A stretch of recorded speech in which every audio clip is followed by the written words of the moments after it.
Welcome to BigTalk. I'm your host, Avon here, and today we're going to be talking about the social nature of the club. So a few nights ago, I was at home and I got a message from one of my friends asking if I want to go out to a nightclub. And, regardless of the things that were going on in that night, I just didn't feel like going, and I told him no. And he persisted to tell me all the good reasons I should go that night. You'll have fun, it'll be this, it'll be that. And, I still declined. But later on that night, I really sat and thought about it. And I thought, why is he so persistent on going to the nightclub? Why does he want to go so bad? What's so fun about it? What's the allure of the club? So I sat about it, and I wanted to really get to the bottom of the social nature of the club. So I thought, what do I see when I go to the club? Well, the first thing I see is a lot of alcohol. Right? It's seeping out of the walls. It's pouring out of every cup. It's sticking to the floor. A lot of alcohol. And then I see, people dancing, people socializing in their own little ways, people laughing, horse playing, and in some clubs you may even see drugs. But then I thought, you never really should judge a book by its cover, so let me get to a deeper reason. So I thought about the reasons why people say they go to the club.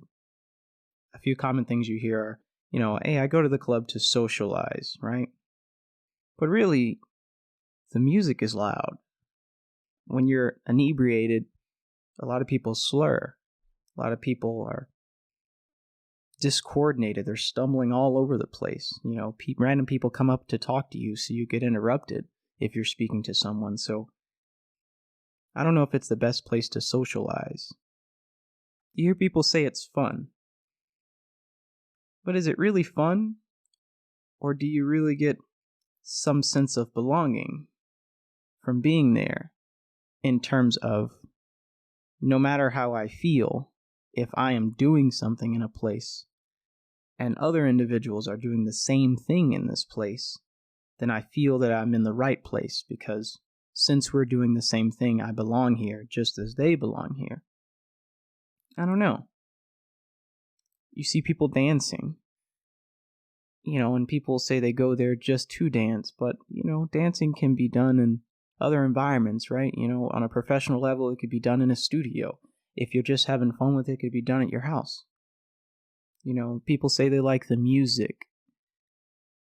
But, I promise you, if I put in a pair of headphones, the sonical experience of listening to music is much better on these headphones at my house or in my car or in the break room than it is at a club.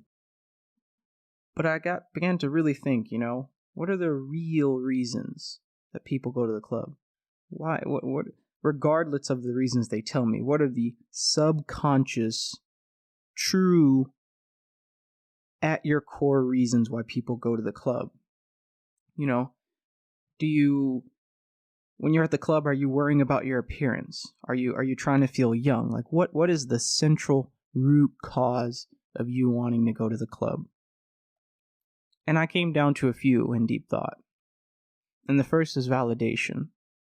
You put on your fanciest clothes and your fanciest perfume and cologne and the nice shoes. But what are you doing that for? Right? It's dark. No one can see you. There's so many smells seeping through the walls of the club. There's so many things looming around. What is that great perfume and that great outfit for? Is it so that people can look at you and you feel noticed? I think another reason people go to the club is for sex. Right? I think that needs no explanation. Alcohol. Right? People say they like to drink, and later on we're going to get to why I think people drink alcohol at the club. And then another reason I think people go to the club is, it ties back into that sense of belonging. I think people go to find companionship. A lot of people, though they may not say it, deep down I think they go to the club because they want to find someone like them. They want to find someone that's thinking and vibrating on the same frequency as them. They feel like if they go to this place, then maybe they'll find that friend or that partner or that girlfriend or boyfriend or husband or wife. But all in all, I don't think any of the real subconscious reasons why people go to the club are good, in that I find that in most of these scenarios, if not all, people are wearing a mask. When I say mask, I mean that we all have a part of ourselves that we are at home. We are that person when no one is around. We act a certain way. We do certain things. And that's who we are at our core. That's who we are, again, when no one's around. And then we have that part of ourselves that we present in certain social constructs, right?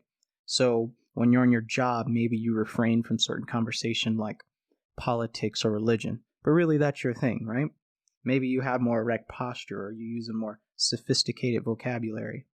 For those that go to church, maybe you wear a certain preppy outfit. Maybe you refrain from cursing, right? If you're at the bar, maybe you wear your shirt more open and you laugh a little bit more because your friends are sitting at the bar with you, and when they laugh, something may not even be that funny, but just because they're laughing, you go ahead and let off a little chuckle just because you don't want it to be awkward.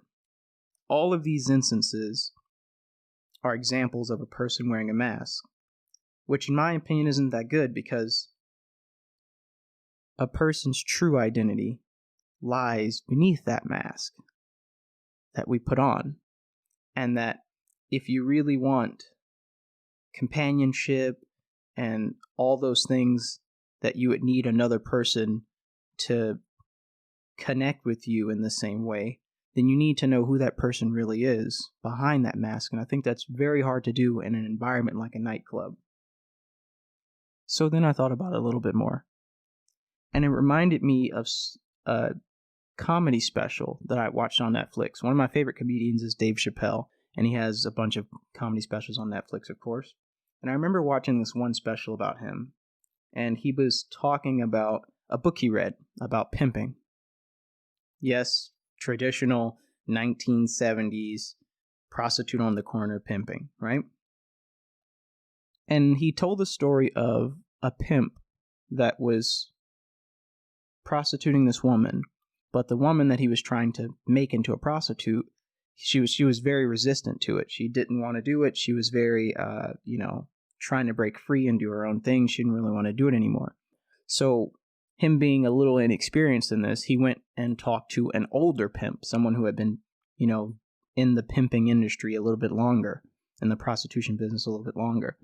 And he asked him, he said, "Hey, I have this woman that I'm trying to, make into a prostitute or keep a prostitute. And, she's trying to break free from it, and I don't know what to do." And you know what the older pimp told him? He said, "That's easy. This is what you do. You go and get a coat hanger, and you beat her. And you beat her good. And when you're finished beating her, run her a bath. Get her some medicine. Clean her up. And she'll be so grateful that you fixed her injuries that she forgot that you were the one that beat her in the first place." That's crazy. You see, when I really thought about the social nature of the nightclub, I got the idea that is the act of going to a nightclub simply a case of Unchosen Syndrome by proxy? If you're not familiar with this, this is when you intentionally inflict harm upon a person, poison them, or even exaggerate their symptoms. And you go ahead and you fix those problems, you fix that injury, you give them medicine for the poison you gave them, right? In hopes that you gain love, affection, empathy, etc., from that person. So you hurt them just to build them up, in hopes that they love you more, in simple terms. And I began to think, is this the club? Is this the nightclub scene? Right? Because the club has many poisons. It's dark. A lot of people are afraid of the dark. It can make a man anxious. It can make you curl up and be scared. Right? It's flashing lights. It's very loud. Right? It's very hard to hear things. even conversate with people that are standing right next to you. It's very crowded. And a lot of people are anxious in crowds. A lot of people get nervous in crowds when they can't move around freely. People stepping on your toes, people bumping into you, spilling drinks on you. And the allure of all these smells sweeping around the club, right? So all those things considered, many of your sensory perceptions are clouded. It's hard to see, smell, hear, and feel around you. It's different than the way you would normally see, hear, and smell and feel around you. In a club, it's much more difficult to do those things, right? But the club has a medicine, and that medicine is alcohol, right? Decreases that anxiety, decreases that fear. You're not so worried about the people around you. You're not so worried about the dark. You're not so worried about the loud music, right? It relaxes you. It makes you more open to conversation. So you mean to tell me that after all things considered and profit is made, the club is making you pay to get in, pay for your poison, and then making you pay for the alcohol, pay for your medicine?